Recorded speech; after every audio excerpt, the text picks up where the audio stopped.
La Cour statuant sur l'appel interjeté par Weisbaum and Sons limite d'un jugement rendu le 2 avril 1958 par le tribunal civil de Meaux, déclarant irrecevable la demande d'exécutoire par formée d'un jugement rendu par la Haute Cour de la justice anglaise, considérant que l'établissement Weisbaum, dont le siège social est à Londres, ont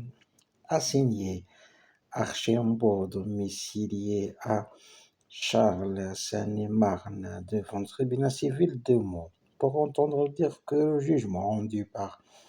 la Haute Cour de justice anglaise, division du Queen Bench, le 7 mai 1956, soit exécutoire en France purement et simplement.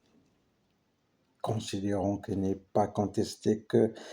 les établissements Weisbaum and Sons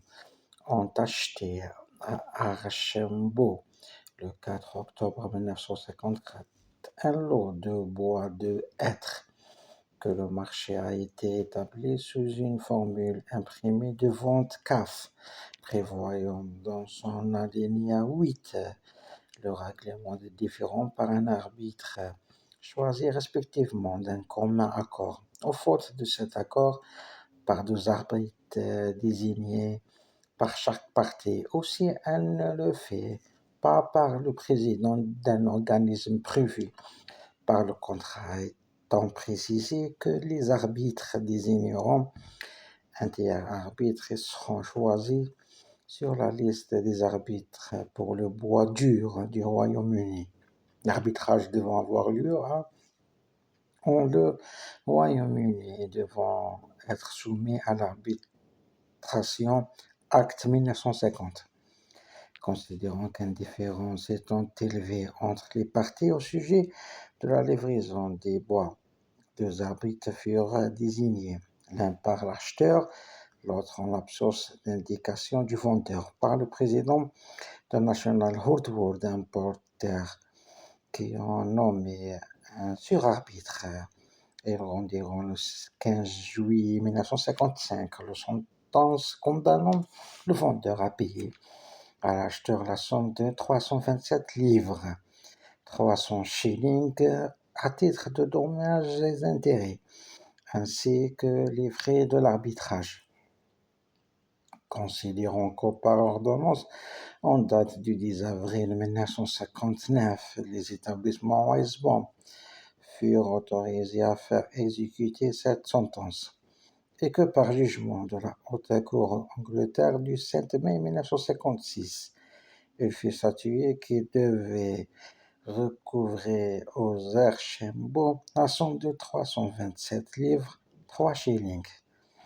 Considérant que les appelants font grief au jugement entrepris d'avoir déclaré recevable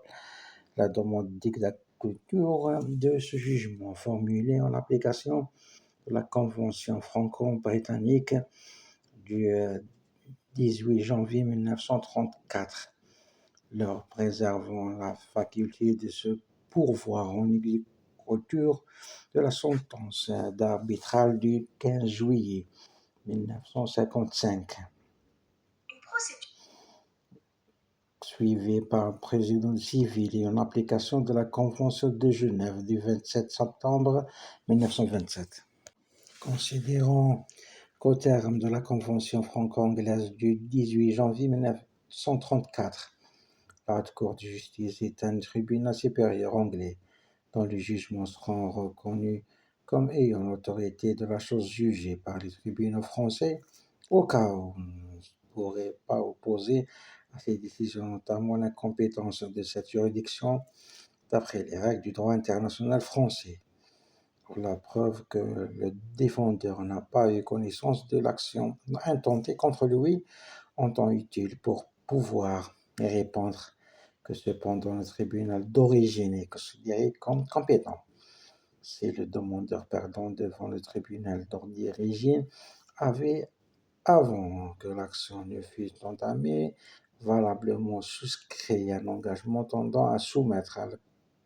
contestation au tribunal du pays du tribunal d'origine et à ce tribunal lui-même. Considérant que l'Archimbaud avait au terme du contrat passé avec les établissements Weisbaum formellement accepté la procédure arbitrale anglaise devant laquelle il a été assigné et contre la décision de laquelle il n'a exercé aucune voie de recours. Considérant qu'au terme de l'article 26 de l'arbitration acte, la sentence arbitrale peut, avec l'autorisation de la Haute Cour, être exécutée de la même manière qu'un jugement, en ordonnance de même effet, et que dans tous les cas où l'autorisation est ainsi donnée, un jugement peut être pris au terme de la sentence. Considérons que le jugement ainsi rendu par la Haute Cour anglaise le 7 mai 1956 fixant définitivement les droits des parties sur le fond entre dans la définition donnée par l'alinéa 5 de l'article 1er de la Convention franco-britannique du 18 janvier 1934 que cette constatation rend sans application en l'espèce de la Convention internationale de Genève du 26 mai 1927 relative à l'exécutoire des sentences arbitrales. Par ces motifs, reçoit les établissements Weismann et son leur appel infirme le jugement entrepris des exécutoires en France, le jugement rendu le 7 mai 1956 par la Haute Cour de justice anglaise statuant que Weisbaum et Son devront recouvrer sur Archimbaud la somme de 327 livres sterling et 3 shillings.